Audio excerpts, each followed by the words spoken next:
Good evening, everyone. Welcome back to the channel, and we've got a good one today. We've got the Delhi King, Mr. Shreyas, Singh alongside me for tonight's show as we break down these stories one by one. And the news stories are on your TV, people. Sesko and Lammens included in Team of the Week, and rightfully so, given the performances against Sunderland. We'll discuss that talent identification and how he was recruited.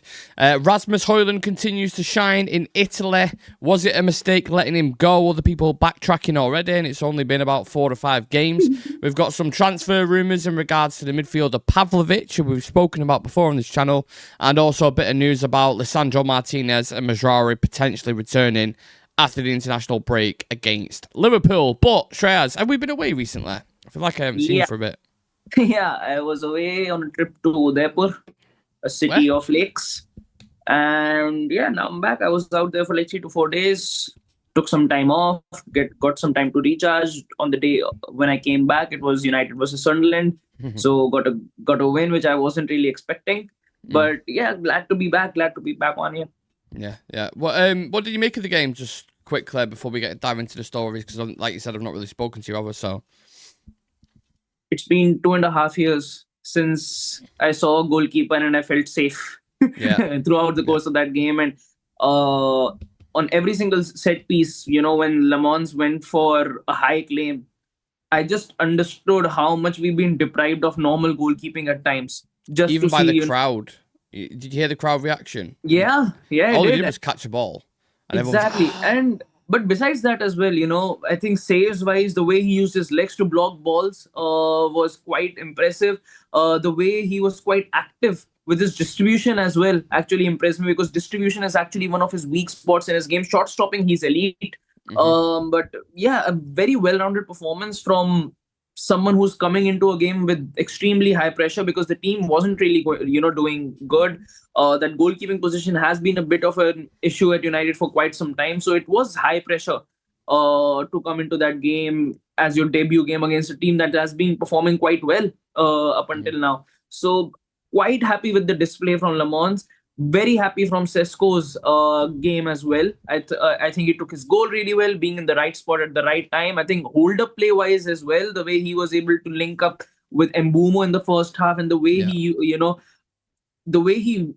positioned himself every single time Mason Mount dropped into that midfield, the way he occupied those spaces. I think it was quite impressive to see how smartly he was able to navigate through those areas. And, again, De Ligt and Euro were excellent, as I think one of our most more consistent performers. But overall, it felt like a good team display, and it looked like United were in control of that game for pretty much the entire game, because I get that we scored both the goals within the first half, but even in the second half, Sunderland really didn't have much to do in that game. I think they didn't really create many good opportunities for themselves, and I think if it wasn't for their keeper, Bruno might have ended up with a couple of goals as well. Yeah, well, there's quite a few of you joining us in the chat already, so please do let me know your opinions about Son Lammens and Benjamin Sesko in the Sunderland game, and how you feel about them going forward, particularly with the game against Liverpool on the horizon after the international break. There was Shreyas included in the Team of the Week, Premier League Team of the Week. Who scored Premier League Team of the Week? Sorry, I should kind of clarify. Does this mean they're going to be a huge success at Manchester United? Absolutely not. But I think Sesko, since he's come in, has gradually got better and better. It's almost like you can just, if you imagine kind of turning the volume up, it just feels like his levels are getting more and more as he kind of adapts, which doesn't always happen. And I thought personally he was man of the match in the last game, but then also Son Lammens, you literally couldn't have asked for more in a debut from a brand new goalkeeper. And we all felt like he was purposely waiting for the Sunderland game, right? He didn't want to play him against City. Didn't want to play him in the Chelsea game, which was a pretty erratic game as well. It's like, it's Old Trafford. It's in front of the fans. Get Lammens out. And yeah, like you said, it was just comforting, wasn't it? I think that's the best possible word. Yeah. The key word to use with that performance. It was just comforting. And Mason Mount commented him after the game. I think he spoke to Laurie Whitwell. And he said, any danger of them pressing, he puts it into Benjamin Sesko, and we was working off that. I think Lammens kind of released the pressure a lot today, which is quite telling. It's a short sentence, but that to me suggests that if he's relieving the pressure, the other goalkeepers that have been in there, it feels like the players, like the fans, were feeling it as well, right? Yeah, they were. And, that's why I said it on a lot of occasions that our centre backs cannot be as, aggressive as they probably need to be in this system, and or probably how much they actually want to be on the pitch, because they know if they aggress a lot and they miss out on a couple of tackles or they miss out on a couple of key positions, it's going to be pretty much an open goal for the opposition. But now that you've got someone in net who they know that, even if we do mess up, he has the capacity to, make a save. Yeah. And when your centre back does have that sort of confidence, you see a much more refined game from them. And I think De Ligt and Euro have already been excellent, but they looked, their performance looked like, they weren't carrying as much pressure as they usually do. They felt a lot more relaxed whenever they were on the ball. And I would say, you need to have that sort of confidence in your goalkeeper, because you cannot be walking on eggshells as a centre back for the entirety of the game, that, I cannot do this pass, I cannot do this, I cannot do that, because the opposition might win off the ball and, we might get hit on the counter. So that's why this, goalkeeping position is very, very important. And again, you never know, if you have those sort of goalkeepers, maybe, some of the losses we've had might convert into wins, might convert into draws, because we said it on a lot of occasions that we started the games off really bright, but because of the way we concede goals, that confidence of and morale of the team just completely gets sucked away. So if you got a competent goalkeeper who can actually avoid that, maybe that energy carries more on into the game, and the result of the game can actually change by quite a margin if those mistakes aren't made. Yeah. And what I thought was quite good, you got almost an element of everything that he can do, or everything that he's capable of, because there was a situation towards the end where he was called 1v1 and he made the save. Yeah. Although it weren't necessarily a very difficult save to make, sometimes you'd see Altay or conceded in those Nana in those kind of situations, and you'd be like, you'd be almost looking away thinking, please don't let it go through your legs or anything. So he was competent in that department, but maybe not as tested as much as I would like to see. There was one shot, I think, from Xhaka, maybe 30 yards out or something, where he made it. He'll be tested soon. He definitely will. Especially, I mean, you look at Liverpool at the moment, Shreyas. They've lost 3 on the bounce. Galatasaray, Chelsea, Crystal Palace, and now they're playing United at Anfield. And if United beat them, we go 2 points behind them. So I actually think the pressure's on them a little bit. I don't even remember the last time we beat Liverpool at Anfield. It was Wanfield, wasn't it? It was when Juan Mata scored the scissor kick, and that must have been, what was that, 12 years ago? Something like that, 11, 12 years ago since we beat him at Anfield. So I know it's very, very rogue to say, given how our thing is, it wouldn't surprise me if we at least got a draw again. Yeah. Because we did it last season, despite the turmoil, we went there and Lisandro scored, didn't he? Who could return, and we'll speak about shortly. So stranger things have happened in football, but I just think in those kind of games, I think you've got to chuck Lammens in there now. I think you have to just play him, because ultimately, if you can't trust him in them games, it's pointless having him there anyway. He's had a good performance. Let him build on it. I know Anfield's a pressure cooker. I know the fans will probably end up booing the keeper every time he touches it. I know they'll try and make it as awkward as possible. But then if he comes through that's when you can kind of build on it. Like the confidence you get from those kind of performances would be great, especially if you get a result there. So I like what I'm seeing so far. I thought one element of his distribution that was interesting, Shreyas, was how many times he was going long. We didn't see him kind of play it short, really. Like, very rare from what I remember. That's what I wanted to see. yeah. But it felt like it worked, right? It felt like we was going long, Sesko was getting a flick on, and we'd win the second ball every time. Like, slight change in approach, maybe a little bit. Might be a change in approach, but I think it's a better approach, because you avoid yourself being hit on the counter if you actually lose out on possession. And we've seen it on a lot of occasions at United that, trying to build out from the back by making short passes to the centre backs. How many times have we made a mistake and ended up, conceding? Yeah. I cannot even count how many times we've done that. I think of one off the top of my head straight away with Shaw and Dorgu at Bournemouth when they're trying to play out. And you can look into the Europa League final. No. Against Victoria Pleasant, was it? To De Ligt, misses. Galatasaray to Casemiro. Yeah. There's loads. So it is better to proceed with caution by just, flicking the ball long. And when you've got players like, Sesko, who've got that height to actually, make the most of those moments. When you've got someone like Mbumo, who've got a really good first touch that they can control balls of any velocity or any momentum coming towards them. You need to make the most of it. And if it actually helps you retaining to possession, and if it actually helps you, avoiding those sort of moments where you might be, prone to making a mistake, why not go with that sort of approach? You know, it is not a hell-bent approach to play out from the back by making short passes. It is not a guaranteed way to success. You can still look into alternate ways to building out, or at least alternate ways to, avoiding being pressured from opposition teams. Yeah, I was looking, I spoke to a journalist before, you can probably guess who it is, just to double check on this, about the recruitment of Lammens and Sesko. And Vivel was responsible, I think the majority of people knew anyway, for Benjamin Sesko. He was the one who was pushing for him quite a lot and was convinced that he's going to be a top player. And then on the flip side of things, Son Lammens was kind of a generic Ineos data find, which shows kind of two different forms of recruitment, in which, previous regime, it was kind of like, who's the best player at the time or one of the best players? We can offer him a lot of money, offer him sponsorships, and just bring a big name to Old Trafford that'll sell a lot of shirts.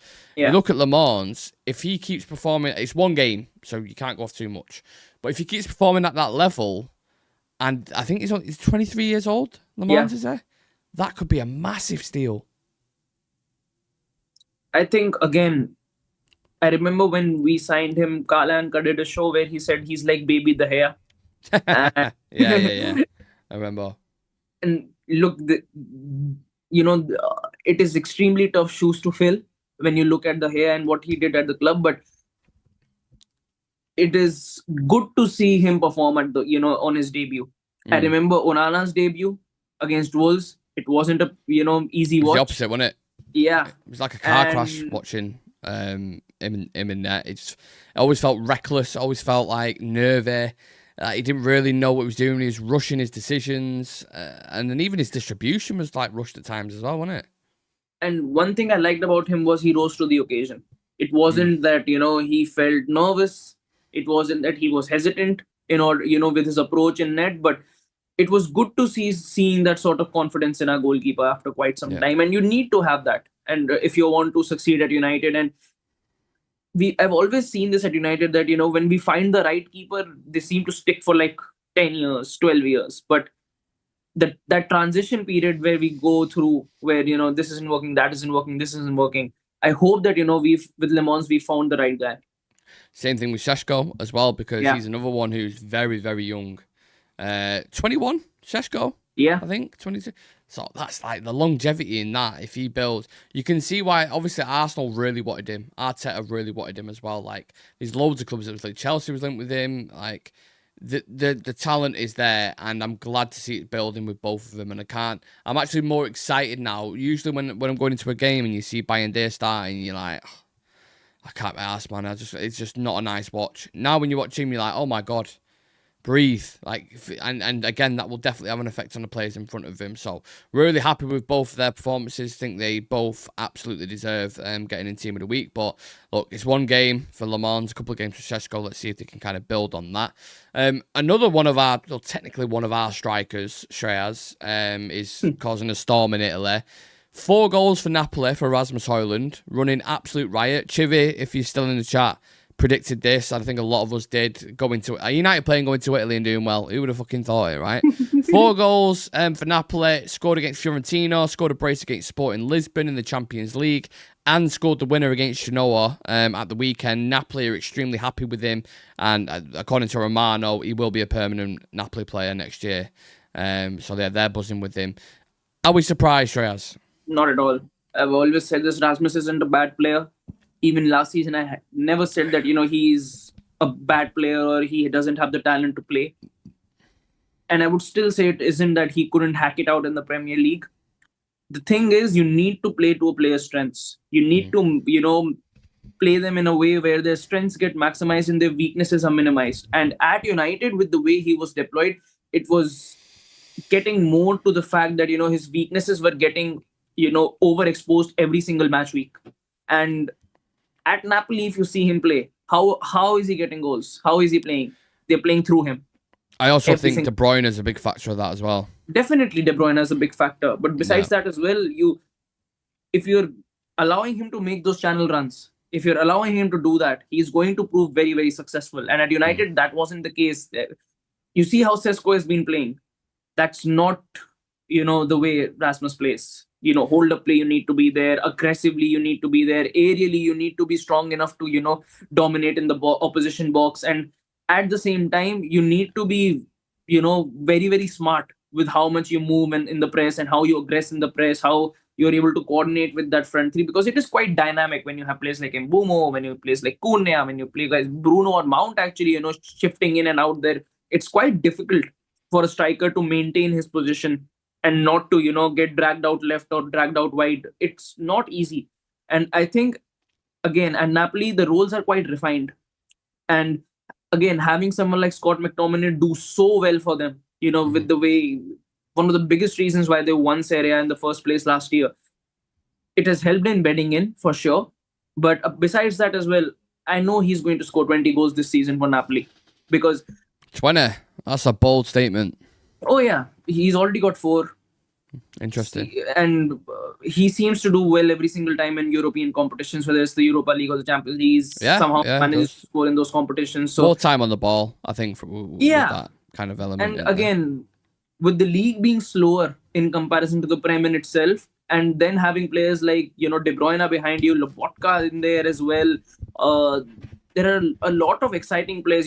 I didn't know Gutierrez signed for them as well. So he's got a lot of players who can actually provide service through him, where, he can make those runs, and there are players who can actually find him. So Gutierrez from Girona, you want to Yeah. Oh, right. Interesting. Yeah, I didn't know So that. they've assembled quite a team, Napoli. Yeah. And I think they've gone under the radar, but they've got the right players for a striker. They still got Lukaku. They've signed someone like, they signed Lorenzo Luca as well. So all of these strikers, one of the things about them is they know how to make those smart runs inside the box. So if you're building your team up like that and you've got players like that, I think you're on the right track. And I'm happy to see him actually, perform that well at Napoli. Yeah. As far as I'm concerned, if he's happy, I'm happy. Yeah. I never want a player to be miserable just for the sake of it. It obviously wasn't working at United in this system. You've seen plenty of times where players have left and flourished. I feel like Højlund would be almost an Ollie striker. One, the fact is that you got that Scandinavian kind of link there, but not only just that, I think on the way Ollie played the counter-attacking football, you think about the goals against very Newcastle, direct. With Van der Beek and Bruno, those kind of goals. One against Sheffield, I think it was, with Greenwood, Rashford, Martial.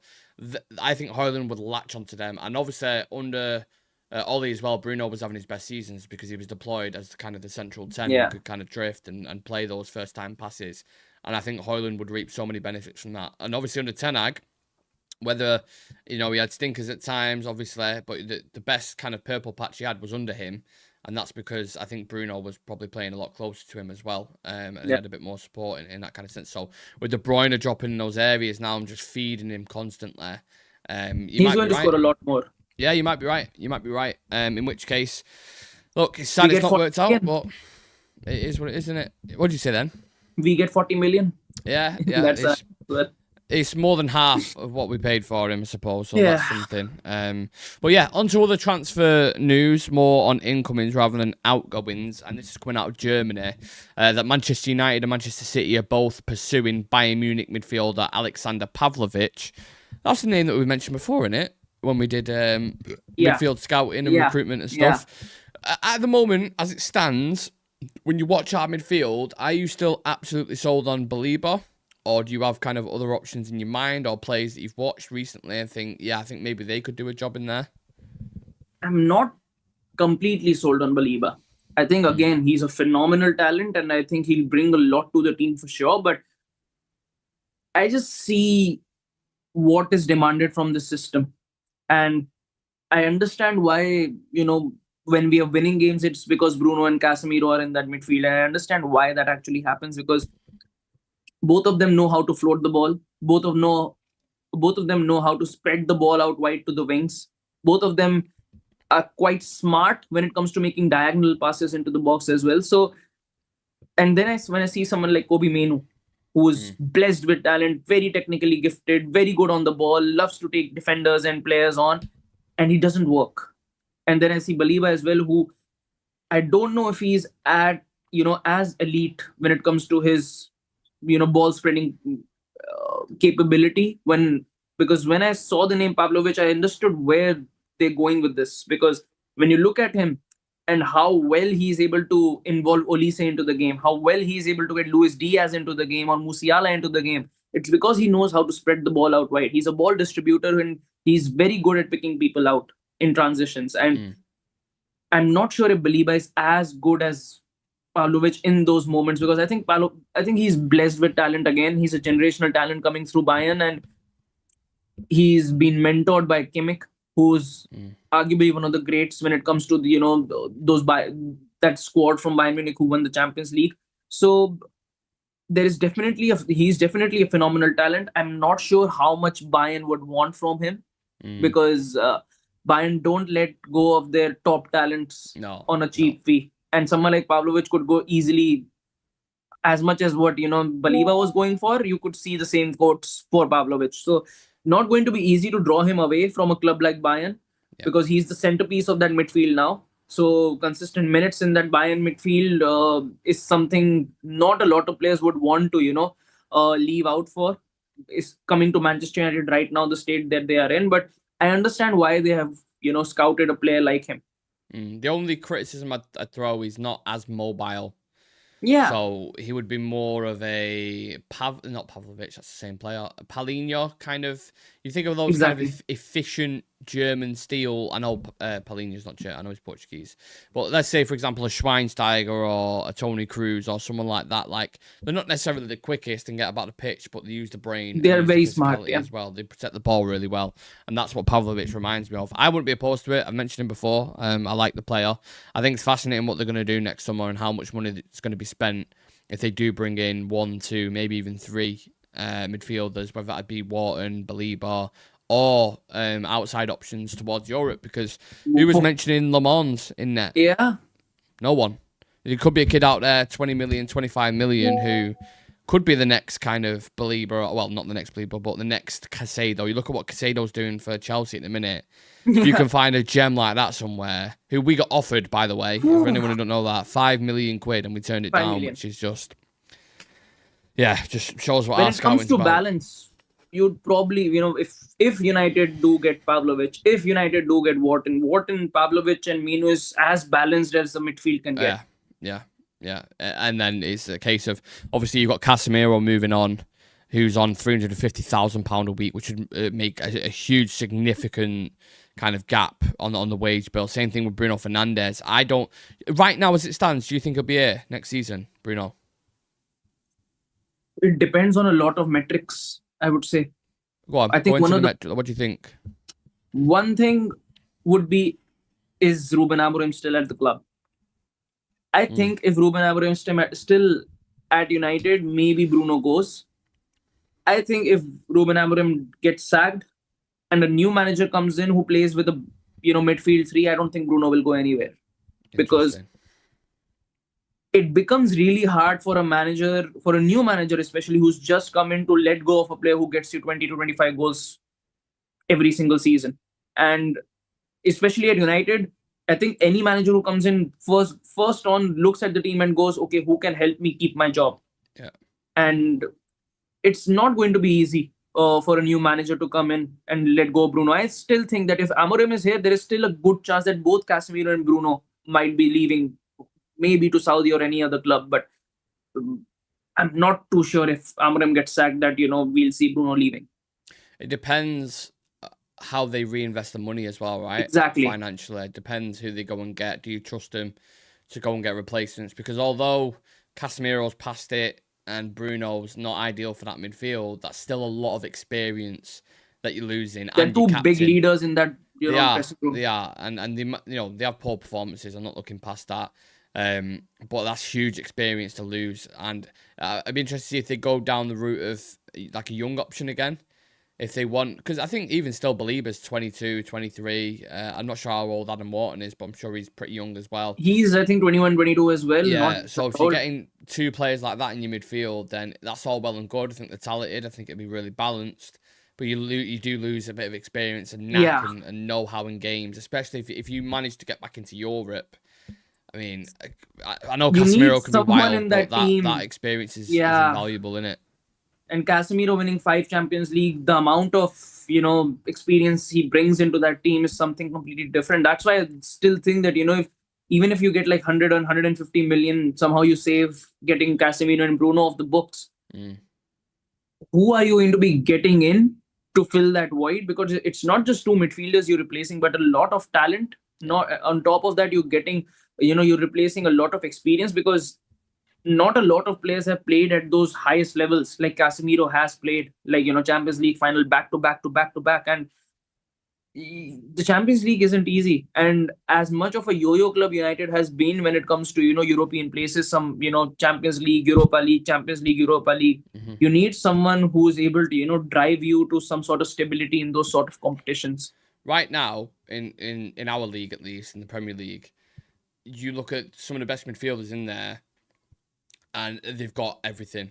So, in my opinion, I think top 3 midfielders, maybe one's out of form a little bit in the moment, but I would probably go Declan Rice, Caicedo, Gravenberch, who've probably been the best, right? You could probably throw... Obviously, Rodri's been incredible, but he's had so many injuries over the past kind of year or so. He's kind of been out. And I look at all of them, and I think they've got a bit... Like, they're athletic. They can get about the pitch quickly. The defensive intelligence is really good. Like Caicedo on the ball is a lot better than people kind of make out. Some of the goals that he scores as well, he only scores bangers. Rice is the same. Rice contributes as well. He's a box to box. I think we need a player like that. I think we're craving someone who's got, first and foremost, the minerals to play at United. Like Cunha, like Amrin was talking about, having players who are a bit mad and they'll play the same way regardless. Someone like that in the middle who's made of steel, who's athletic. Why does that PSG midfield click every single time? Because they've got, the players, they've got the whole package. Vitinha is not just a CDM. No. Like, not a 6. He knows how to dictate the entire play. Well.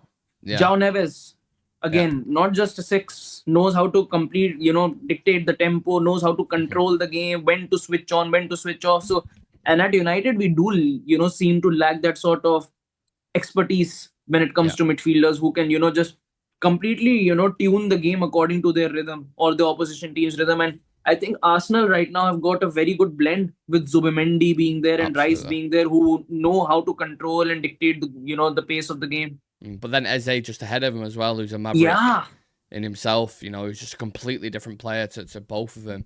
And that's why I think, having watched them, I think they'll win the league. And it's easy to say now because Liverpool have dropped off a little bit in terms of form, but I look at I think they've probably got one of the best squads in the league, Arsenal, in terms of the depth, the midfielders. Even Moreno, Moreno's a squad option, and when he comes on and plays for him, he's so good.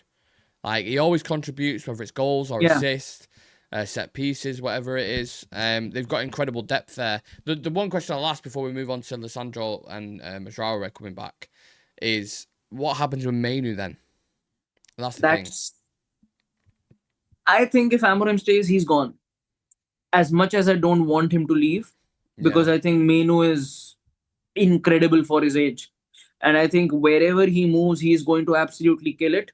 But you cannot bench Mainu week in, week out, giving him 5 to 10 minutes at not the fair end of considering the the amount of talent that he's got, is it? It's just like, you're ruining the player, basically. Exactly. And you need to he's probably one of the best midfielders you've got on talent, on his technical ability. And if you're not able to get him into the team, I think Amorim needs to tweak something. He needs to do something, but he needs to involve Mainu a lot more than he's doing right now. And I still cannot understand how someone like Ugarte is getting more minutes ahead of Kobe Mainu every single game. Like, he manages to get 30-35 minutes every single game, but Mainu gets 5 or 10 minutes at the max every single game. And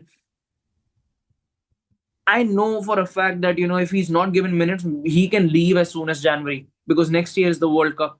Well, he wanted to go on loan, didn't he? He wanted game time in the summer, right towards the end. I remember going live at like 11 o'clock and speaking about it. And if you think it persists, do you think he stays? He's getting just 5 minutes every single game. Nah, you can't. You can't. Like I said, it'd be a detriment to the player. You can't have someone as talented as him and keep him on the bench. It's impossible. Because I guarantee now, if he was playing for Barca now, let's say he came through Barca's academy, he would be flourishing and everyone would be talking about him. Everyone. Of course. I look at likes of Gavi and Pedri and Kabase and Lamal, and I'm not saying he's Lamal's level or anything like that, but I'm saying like he's close to that. Like he can be that good. I believe anyway. I do think he's kind of a next generational talent, but you're never going to see it in the system. It takes a lot to outshine Jude Bellingham and Declan Rice in a European tournament while playing alongside them in a midfield. Yeah. Agreed. Sad in it, to be fair, but I suppose we'll have to wait and see. T2 saying, evening lads, what's turning me off with Belieber is his current performances for Brighton. Seems like either a mentality issue or he's not as good as we thought. Well, if anything, that surely that'll knock his price down as well, right? You can't have a mid-season for Brighton and then they'd be like, oh, well, we still want 115, and we'll be like, for what? Do you know what I mean? So it can work both ways. John saying his stupidity is up there with his experience. Another stupid yellow on Saturday. I think that's in regards to Casemiro. Yeah, he baffles me sometimes. That Chelsea one was fucking stupid. That yellow that he got against Sunderland, you're watching it, you're going, you see that genuinely? Oh, yeah, on like a Saturday league or Sunday league, you see people diving in like that who've rarely not played football. They've been asked to play with their mates for a game, 11 aside. Like, I look at that, I'm like, how? It doesn't add up. He's not a young player. In his head, he just thinks that I just want to hurt someone, and he goes with either that, or in his head, he thinks, I can definitely get to that every time. And we're watching it on the pitch going, no, you're miles away, mate. You're miles off it.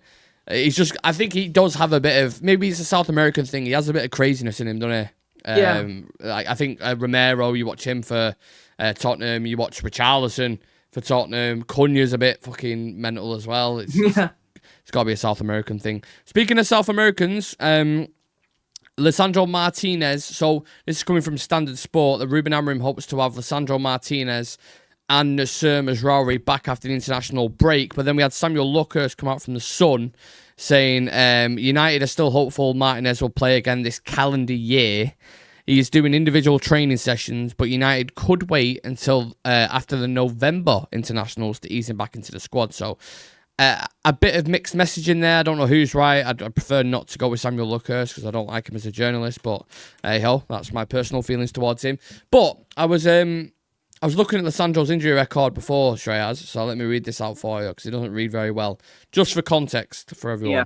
So a metatarsal fracture, 78 days. Missed 14 games. A foot injury, 106 days, missed 26 games. A knee injury, 55 days, missed 10 games. Calf strain, 30 days, missed 6 games. And a cruciate ligament injury, 271 days, which kept him out for 33 games, almost a full season. That's 540 days in total, 89 games missed. 2.5 seasons of football he's missed, which is worrying, isn't it? That's always been a concern with Lisandro. That's genuinely always been. It's never a question on his ability or how good is he, because I think when it comes to ball playing centre backs, he's probably one of the best that you've got, elite when it comes to the level he has and the ability is on the ball. But his injury concerns have been frightening for United, and that is why I still think if Aiden Heaven or Lenny Yoro are used to that, sort of capacity, I think they displace Lisandro completely off the team. Not because he's not good enough, but because he's just not available as much as he possibly needs to be. And I still think we desperately need Lisandro in this team because I think he's not someone who hesitates in the 50-50. He's not someone who's casual when he's playing.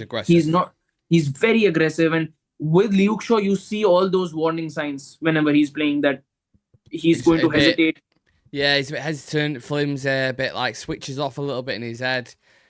Amorim always talks about pressure as well, doesn't he? But when you listen to him in doing a press conference or whatever, aggression, pressure, intent. I think Luke Shaw embodies all of that, doesn't he?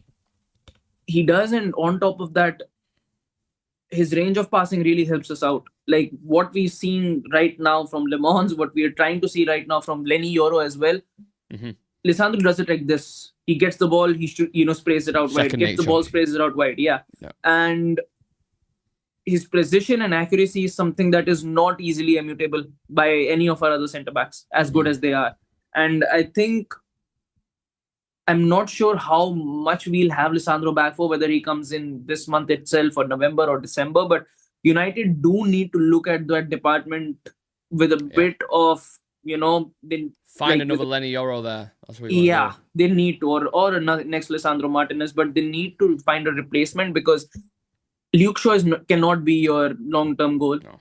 Lisandro right now, and same goes for Lisandro because I know Lisandro is going to come in. He's going to get to that match sharpness in 3 to 4 games, going to have a brilliant 10 to 12 games, and he's going to pick up an injury and be gone. Yeah. So, and you cannot have that, sort of inconsistency, especially in your back line. It is, after so much time that we are seeing such a good combination with Euro and De Ligt. I think whenever they both play, both of them help each other out quite a 100%. Bit. They formed a good partnership there.